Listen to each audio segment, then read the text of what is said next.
Hi everyone, welcome back to our channel. আমি Mona Lisa. তো তোমাদেরকে সবাইকে গুড মর্নিং। তো আজকে দেরি হয়ে গেছে এমনিতেই। চলো, তোমাদের সাথে আবার পরে কথা হবে। টাটা। তো চলো, এবার আমি রেডি হয়ে নিয়েছি কাজে যাওয়ার জন্য। তো তোমাদের সাথে কাজে গিয়ে আবার দেখা হবে। তো তোমরা একটু বলো কেমন লাগছে আমার। দেখো, মিস্টার তো তোমাকে নিতে আসবে, তার জন্য আজকে বাইরে এসে দাঁড়িয়ে রয়েছি।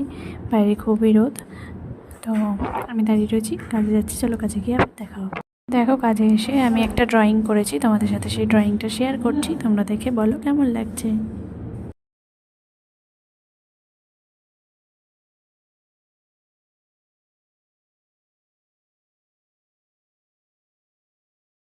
বাইরে দেখো কত রোদ।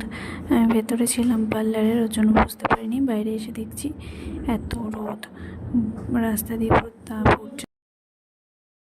আর এখন বাজে দুপুর 3টে। তো এই টাইমে আমাদের পার্লারে কোনো কাস্টমার সেরকম একটা থাকে না, খুব কমই থাকে। তো তার জন্য তোমাদের সাথে একটু দেখা করতে চলে আসলাম। তো চলো, পরে আবার দেখা হচ্ছে। আমি কাজ থেকে এসে পড়েছি বাড়িতে। এবার কুকুরকে খাইয়ে আমি নিজে ফ্রেশ হয়ে একটু ঝিলপাড়ে আসলাম, কারণ ঘরে খুব গরম, যতই এসি চালাই না কেন। তার জন্য তোমাদের সাথে দেখা করতে এসেছি। যে মা, কাকিমা, বাবা, আমার ফ্রেন্ড সবাই মিলে বসে একসাথে গল্প করছি। চলো, তোমাদের সাথে আবার রাতে দেখা হচ্ছে। এখন আমি খেয়ে দিয়ে চলে এসেছি শুতে। তোমরা প্লিজ আমার চ্যানেলে একটু like, comment, share and subscribe করে দিও। আর এই দেখো কোকোর অবস্থা। কোকোকে এই গামলাটা দিয়ে ভয় দেখিয়ে রেখেছি। তো চলো, টাটা, গুড নাইট, পরে দেখা হবে।